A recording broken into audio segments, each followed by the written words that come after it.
A media cuadra de la actual Plaza del Congreso, en la calle Puno, nace el 7 de febrero de 1833, en una Lima agitada por las convulsiones de una independencia traumática e inestable, Manuel Palma, en la casa de un comerciante de géneros, Pedro Palma, y de su mujer, Dominga Soriano. La casa, que aún se conserva, típica casa limeña de finales del virreinato, se encuentra en el centro casi equidistante de los espacios representativos de la Lima de entonces: la Plaza de Armas, los barrios altos, el RIMAC. De esos tres ámbitos y de su diversidad social y económica se nutre Palma en sus primeros años. La familia de Pedro Palma se muda después a una casa de la calle del Rastro de San Francisco, a un costado del Palacio de Gobierno, y el niño Manuel Palma asiste a diversas escuelas de la Lima de entonces. Sobre su infancia, recuerda Palma a la tía Catita, la que escuchaba contar historias de aparecidos o cuentos sobre antiguallas limeñas reunida en abarrotado auditorio de los chicos del barrio.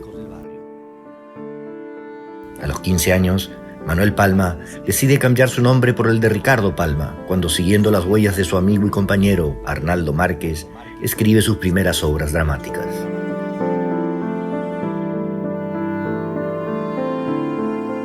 Alumno ya del Convictorio de San Carlos, dirigido por ese entonces por el galardonado Bartolomé Herrera, publica, entre otras obras teatrales, el drama histórico Rodil, en cuyo prólogo despliega Palma una sorprendente erudición, insólita para un muchacho de 18 años.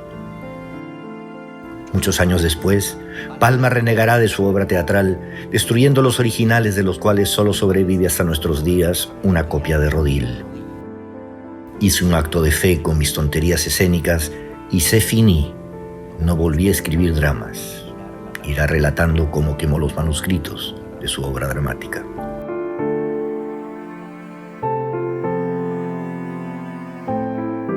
Palma lee apasionadamente, escribe, visita la Biblioteca Nacional, se vincula a los jóvenes escritores que comienzan a destacar en el ambiente literario limeño. Conoce también al ministro de Estado, Miguel Carpio, que se convertirá en su mecenas y protector.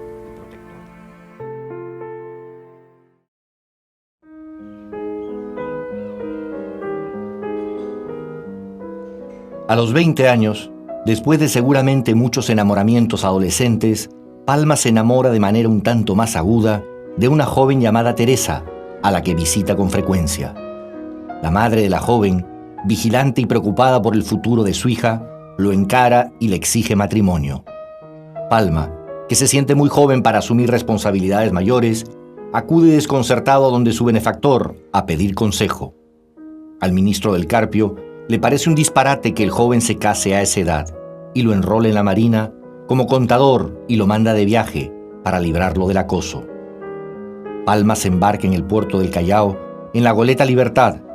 Enamorado y nostálgico, escribe estos versos: y heme aquí, solo, el mar, el firmamento, la calma misteriosa me rodea, y tú, en medio del bullicio, algún momento, alma de mi alma, ¿pensarás en mí? Palma pasa después de la goleta Libertad al transporte RIMAC, el más moderno de los buques de guerra de la Marina del Perú. Navegando hacia el sur, el buque naufraga. Los que sobreviven el naufragio y llegan a la costa deben caminar durante días por arenales y desiertos sin alimentos ni agua, hasta que encuentran una población que los acoge. Muchos mueren. Palma está entre los que sobreviven a ambas desgracias. La determinación y el valor necesarios para resistir experiencias semejantes serán las señas de carácter que a lo largo de los años le permitirán sortear los muchos contratiempos que le tenderá la vida.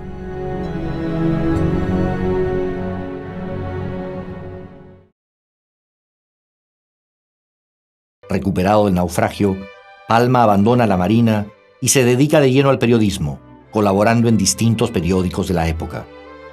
Es en ese entonces que reafirma sus convicciones políticas y se hace apasionadamente liberal, apoyando a Ramón Castilla cuando éste todavía abraza esa causa política. Después, desengañado del viraje de Castilla a posiciones más conservadoras, Palma apoya la revolución de Vivanco y, por último, se hace cómplice en 1860 de un levantamiento contra Castilla, que fracasa y por el que debe salir desterrado del Perú a Chile. En Chile, tiene Palma una activa vida literaria y produce una gran cantidad de trabajos literarios, poéticos, periodísticos y epistolares. Con la amnistía decretada por el nuevo presidente del Perú, el mariscal San Román, Palma vuelve a la patria. En 1863, Palma es nombrado por San Román cónsul del Perú en Brasil, pero una serie de circunstancias impiden que se haga cargo del puesto y más bien se instala en Europa, principalmente en París, en donde hace abundantes amistades literarias que mantendrá a lo largo de su vida. Antes de ese viaje, Palma ha iniciado en el Perú su labor de tradicionista, con la publicación, ese mismo año, de los Anales de la Inquisición de Lima, libro en el cual comienza a perfilar su interés por los documentos históricos, afición que lo llevará en pocos años a emprender la trascendental tarea de componer las renombradas tradiciones peruanas. Al tanto de la creciente tensión entre el Perú y España, Palma regresa al Perú en 1865.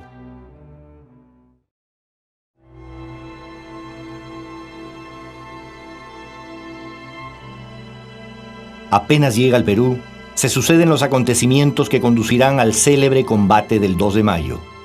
Presionado por la indignación nacional ante la firma de un tratado considerado lesivo para el Perú, cae el presidente Pezet y lo sucede el coronel Prado, que nombra al coronel José Gálvez ministro de guerra. Palma se enrola como colaborador de Gálvez, encargado de organizar la defensa del Callao frente a las pretensiones de la escuadra enviada por España para retomar sus antiguas colonias. El 2 de mayo de 1866 se libra el famoso combate en donde participa Ricardo Palma, librándose nuevamente por casualidad de morir junto a Gálvez. El combate resulta en la derrota de la escuadra española. Palma vuelve a asumir un serio compromiso político respaldando a José Balta en su sublevación contra el gobierno de Prado. Balta toma el poder y nombra a Palma su secretario privado, siendo igualmente elegido como senador por Loreto. Entregado a la tarea política, optimista y confiando en el futuro del país, llega a declarar: la incontrastable honradez, la energía y el buen sentido de Balta son una garantía sólida de que al fin las revoluciones morirán en el Perú. La realidad, una vez más, se encargará de desengañarlo dramáticamente.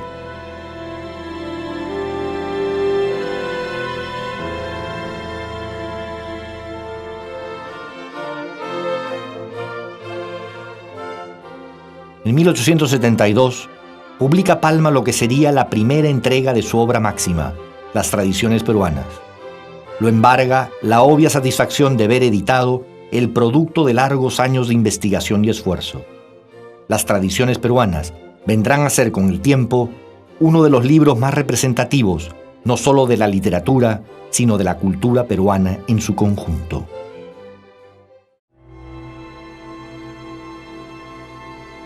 Pero ese mismo año de 1872 ocurre la revolución de los hermanos Gutiérrez contra el presidente Balta, su admirado y respetado amigo.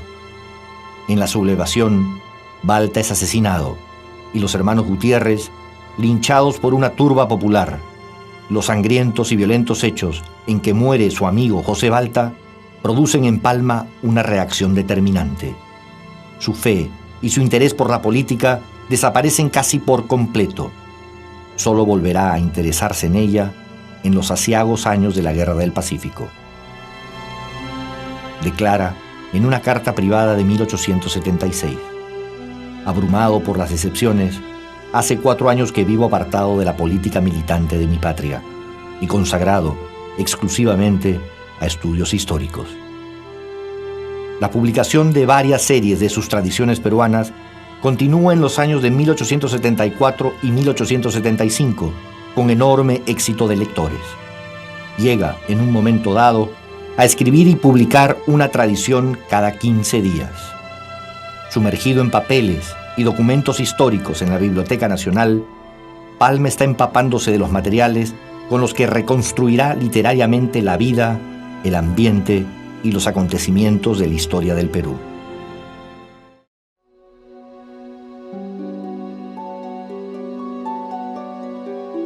Palma tiene 43 años y ha vivido, según todos los testimonios, una vida de soltero galante con abundantes aventuras amorosas.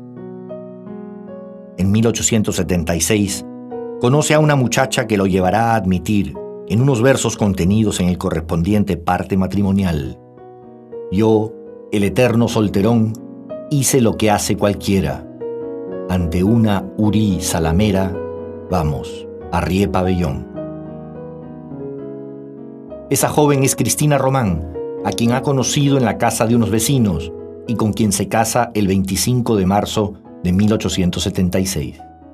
El matrimonio celebrado alcanzará resonancia nacional y continental. La relación con Cristina Román, larga y dedicada, será una de las pocas cosas medianamente estables que Ricardo Palma tendrá a lo largo de su agitada vida.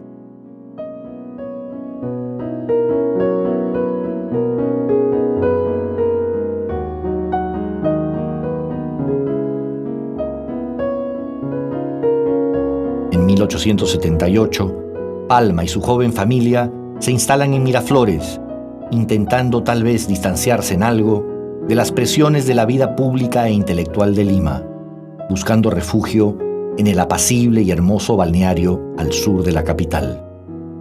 La durísima realidad desbaratará una vez más sus propósitos, esta vez de paz y sosiego.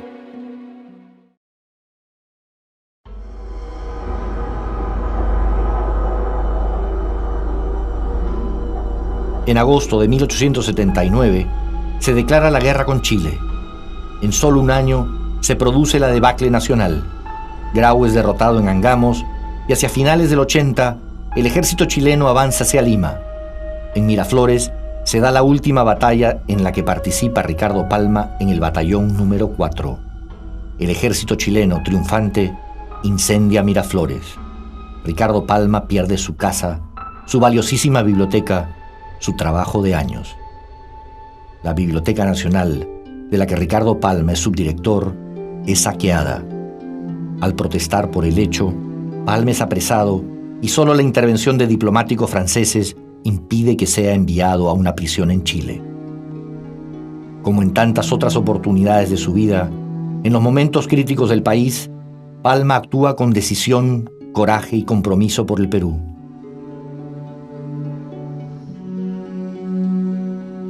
Es el mismo sentimiento de compromiso que lo lleva a aceptar la dirección de la Biblioteca Nacional una vez terminada la guerra, cuando tiene la alternativa de vivir con mejores ingresos en el extranjero.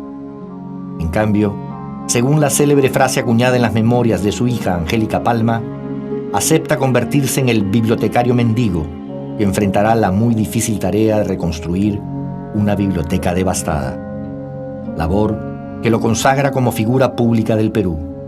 Es uno de los momentos de gloria de su vida, en los que se entrega con pasión a una esforzada tarea de reconstrucción de una biblioteca que se convierte en símbolo de la reconstrucción intelectual, pero también anímica del país. Instalado con su familia en los altos de la biblioteca, Palma vive intensamente la labor reconstructiva. Tras 8 meses de trabajo, el 28 de julio de 1884, se reinaugura la Biblioteca Nacional del Perú. De recibir un edificio vacío y en escombros, Palma entrega una biblioteca con una colección de 20.000 volúmenes, que seguirá creciendo significativamente en los años siguientes. El gran logro de la biblioteca se complementa con la creación de la Academia Peruana de la Lengua, correspondiente a la española, dentro de la cual Ricardo Palma volcará sus afanes de lexicólogo de peruanismos.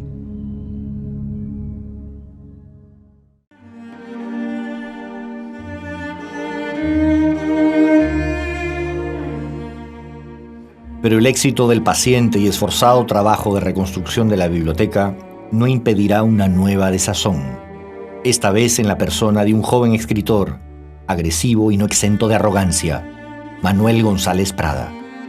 Este joven escritor, crítico acervo de las generaciones previas de escritores, empieza una implacable campaña de ataque contra Ricardo Palma.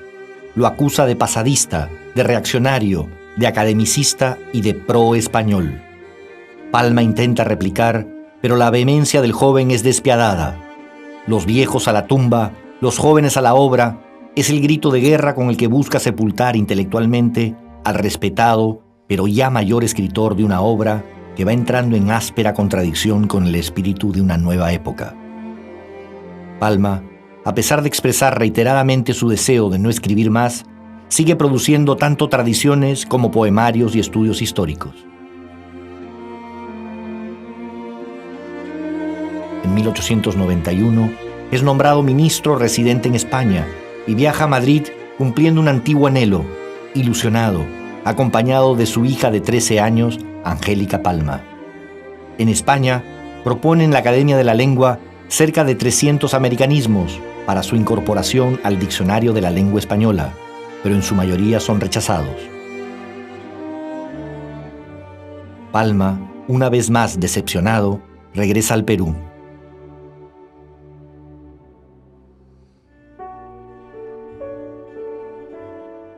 Refugiado nuevamente en Miraflores, con su familia ya crecida, escribe nuevas series de tradiciones y unas memorias del viaje español. Han nacido del matrimonio Palma-Román los hijos Ricardo, Vital, Angélica, Augusta y René, y de una relación anterior, Clemente, que seguirá los pasos del padre en la aventura literaria. Ricardo Palma construye con ellos una familia estrechamente unida. Muchos serán los episodios de la vida familiar en que se demuestre y reconfirme la entrañable lealtad que se tienen entre todos ellos. Durante la primera década del nuevo siglo, Palma ve desaparecer a los antiguos amigos y compañeros de generación, Carlos Augusto Salaverry y Luis Benjamín Cisneros. En 1911 sufre la pérdida de su esposa. Cristina Román muere de cáncer y Ricardo Palma se hunde en el último desaliento, en el desánimo final.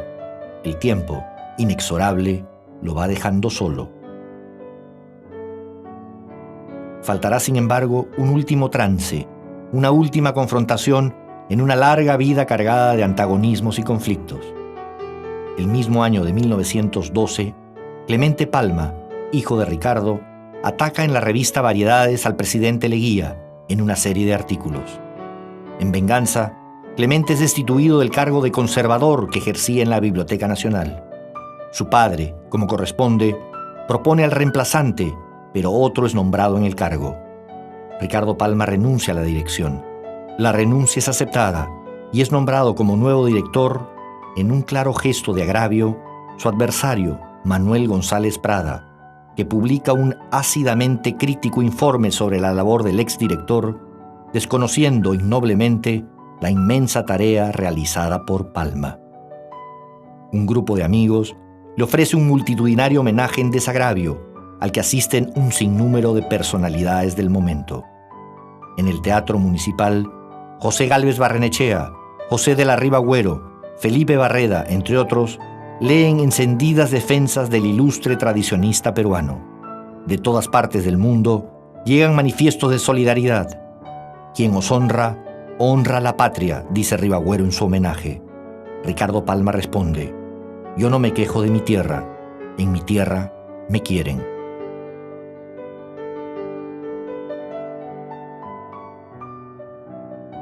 Por vez definitiva, don Ricardo Palma se recluye en su querido rancho miraflorino, para no salir más de la apacible villa de Miraflores. Desde ahí reactiva la Academia Peruana de la Lengua, que desde entonces no dejaría de tener una activa e importante participación en la vida intelectual y literaria del Perú. Con tranquilidad y sosiego, envuelto en el cariño y el respeto del Perú, al que consagró todos sus afanes, Ricardo Palma espera apacible, pero siempre socarrón, su hora final. Como dirá su hija Angélica, la vejez aquietó sus nervios irritables, y con la experiencia cotidiana y larga de los hombres y de las cosas, ganó amplitud y altura su filosofía. Con la salud quebrantada y el cuerpo caduco, pero con el ánimo entero, la conciencia en paz y el espíritu abierto a la tolerancia y a la comprensión. El 5 de octubre de 1919, a los 86 años, se acostó al atardecer. En la madrugada se despertó y posiblemente entre el sueño y la vigilia le preguntó a su hija: ¿cómo son esos versos que comienzan como tú, como ella? Su hija Angélica, su acompañante de toda la vida, le promete buscarlos en la mañana y le pide que se duerma. Recuerda a ella. Cerró los ojos, tranquilo. Al poco rato le oí suspirar profundamente, de una manera extraña. Corrimos todos a rodear su lecho. Su vida terrena había terminado el 6 de octubre de 1919.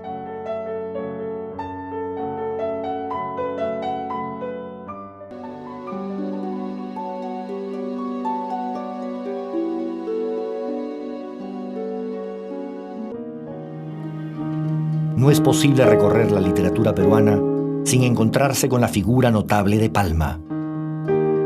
Como tampoco es posible recorrer la historia ni la realidad política del Perú del siglo XIX sin ver aparecer por algún rincón de su turbulencia y agitación a este irónico, risueño y burlón comentarista de la vida peruana. Expresión decantada de lo peruano, de su humor y al mismo tiempo de su particular escepticismo, de su irreverencia y de su patriotismo exaltado, alcanza sin embargo Palma, en su retrato de personajes, acontecimientos y ambientes peruanos, una universalidad que lo convierte en un clásico de las letras castellanas. Como los grandes humanistas de la historia, Palma fue múltiple y diverso: poeta, dramaturgo, lexicógrafo, periodista, político, bibliotecario, vocero de la conciencia nacional y al mismo tiempo crítico de ella. Asumió todo lo peruano con intensidad y valentía, desde las intestinas contiendas políticas hasta las grandes tragedias nacionales, como la guerra con Chile, como la reconstrucción de la biblioteca, de las que jamás escabulló presencia ni de las cuales evadió responsabilidad o entrega. Palma es, por la conjunción de una vida íntegra y una obra imperecedera, hito indiscutible de la vida peruana, símbolo y representante, síntesis y resumen. Vive hoy entre los peruanos con la misma intensa presencia que tuviera hace 100 años. No hay figura más emblemática de la cultura peruana.